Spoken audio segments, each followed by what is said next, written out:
Good morning, friends. We are back for another video. This time I'm gonna try to tackle my mending pile. It is 11:32 and my hope is to finish my huge mending pile today. Well, I have to leave at around 4:30, so that gives me 5 hours to do all of my mending pile. We're gonna take a look at all of the items I need to tackle.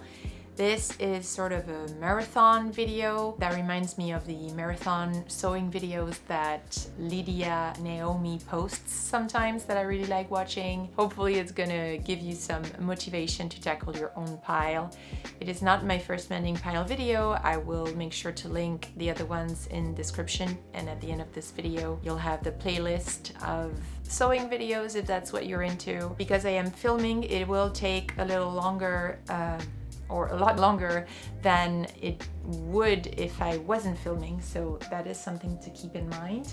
So first I'm going to show you all of the items and then we're going to tackle them one by one, but trying to be smart and mindful about it, as I'm going to use different threads, different needles, so try to batch sew the different items I need to tackle to make it an efficient process, as smooth as possible. Maybe I'll add a voiceover and talk about why I took a little break from posting. It's sort of like my eye is twitching, so clearly I'm still a bit anxious. So I will tell you guys a little more about that if I feel comfortable enough sharing. And I hope I get your support. I hope you're gonna stay along for the ride. So grab your best drink or your best snack and cuddle up and let's do this together, shall we?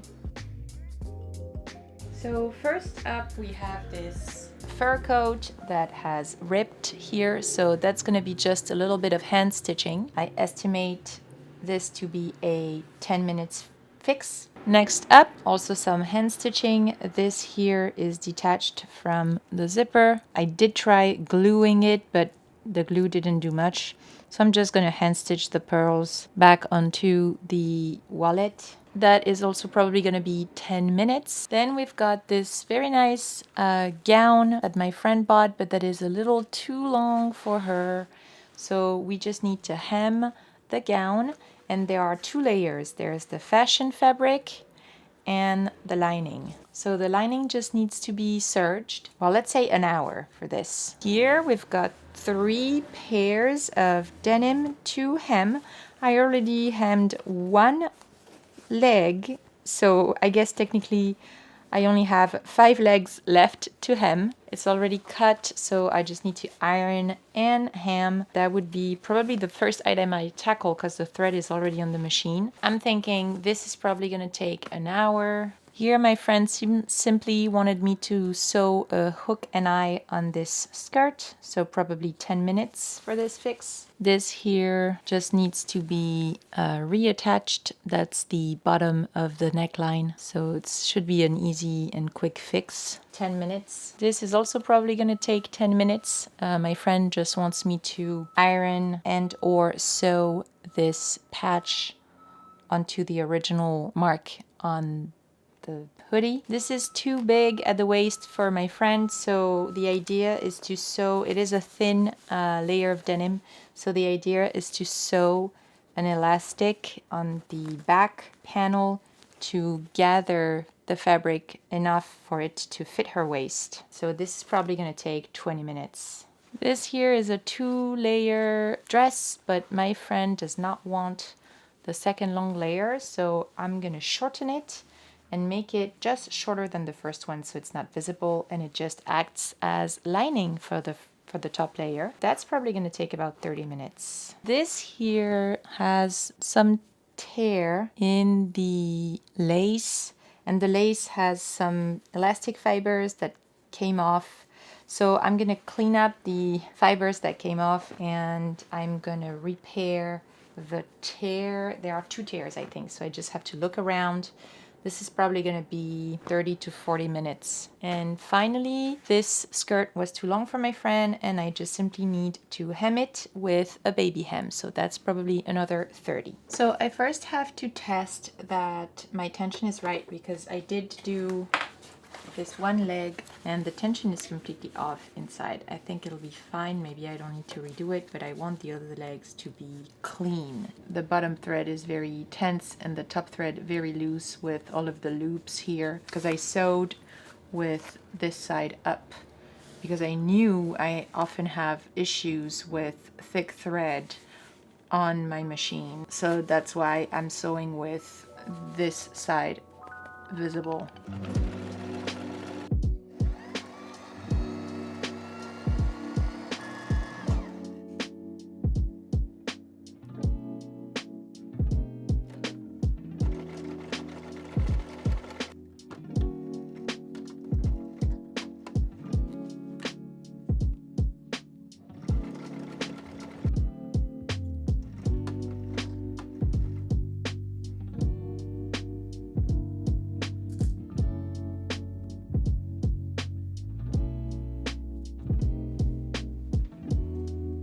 I find that turning the pants inside out isn't helpful because I am going to sew with the outside layer up, and you'll see on the machine that it's actually easier instead of turning it inside out, at least for denim, at least for this use case, right? The other thing is that this inseam here I'm keeping open. It prevents like bulk.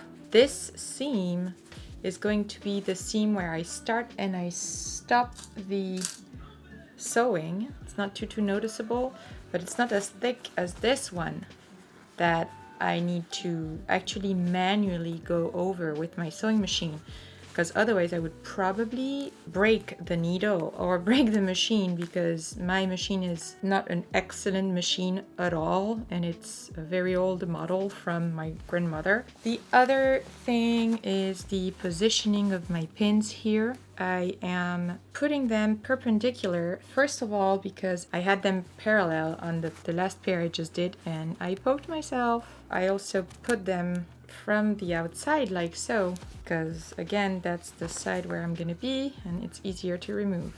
Sun is hitting my bedroom directly, which is really lovely this time of year and year round really, to avoid seasonal disorder because I get a lot of vitamin D. I also don't need to measure. I can eyeball this because I've done it so many times that I actually know what the right amount looks like.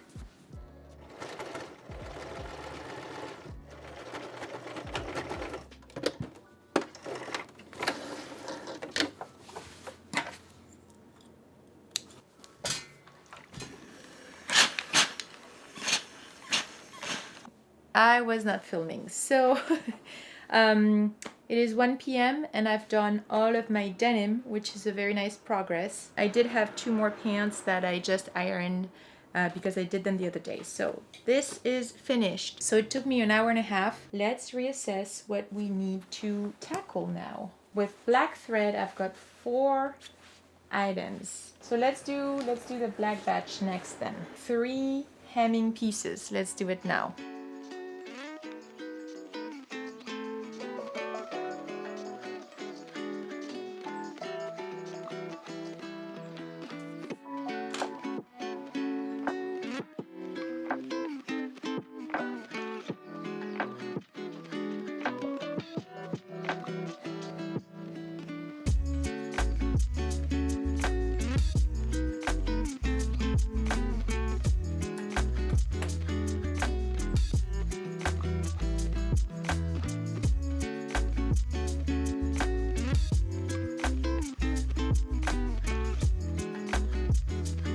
So for this gown here, I really did not like the way the hem looked when I just cut straight down. I did cut the edge of the original hem as you saw, and I'm just going to reapply it. I put it as close as I could to the edge and I just pinned it because lace moves a lot, plus this one is elastic. I am gonna zigzag stitch because again it's elastic and go as close as I can.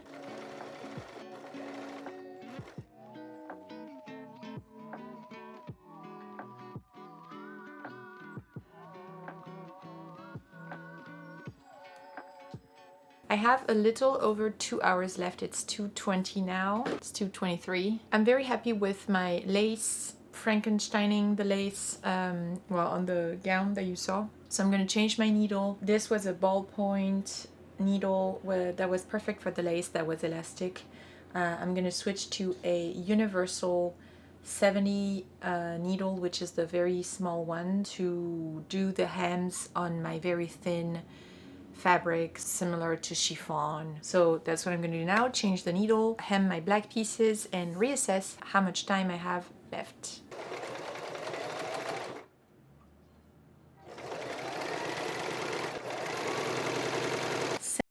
Hem job, but different item. This is the top that had 2 layers, and I now need to do a roll hem.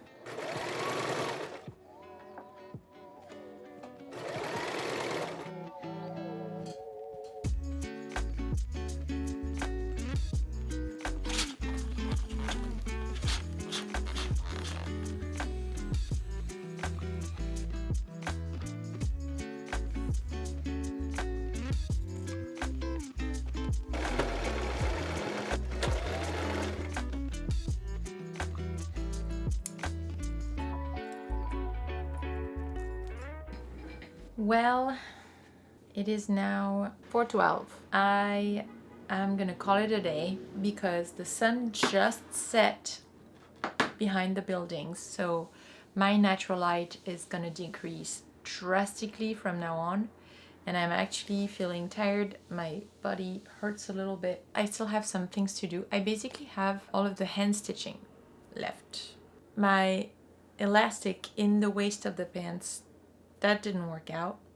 I think I'm gonna put 2 darts instead of trying to put an elastic on the waist because it's too thick of a fabric to actually gather properly. So the elastic is not as tight as it should be. It's very difficult to sew because of the belt loops. So the elastic idea is abandoned, and I will just sew 2 simple darts on the waist to make the waist smaller of that pair of denim. So I have 1, 2, 3, 4, 5 pieces of hand stitching. Let's take a moment though to feel good about all the progress I've made. I finished all of my machine stitching and sewing except for the 2 darts on the pants, and that is just because I decided to remove the elastic that I had sewn. Everything else again is hand stitching. I can definitely do while listening to a podcast. I did listen to podcasts all afternoon, which was great. It means I'll just be finishing this tomorrow. The next morning I finished all of the hand sewing that I had to do for this mending pile. Hand stitching can be very relaxing. You're sort of in a bubble, and I was listening to a podcast and just enjoying a nice and sunny day. Days are getting shorter and cooler here in New York. It just feels good to be working on something and taking my mind out of some difficulties I have been experiencing lately. I actually filmed this video almost a month ago at this point, and I just didn't find the courage to post it. I just have been in such a huge slump. I am finally mentally ready to share my projects again. Make sure to subscribe as I've got several videos coming up your way. I am finally tackling all of my footage as the holidays are approaching. I want to end the year with more projects that I'm proud of and that I hope you're going to enjoy. Thank you so much for watching, and I will see you in my next one. Bye guys.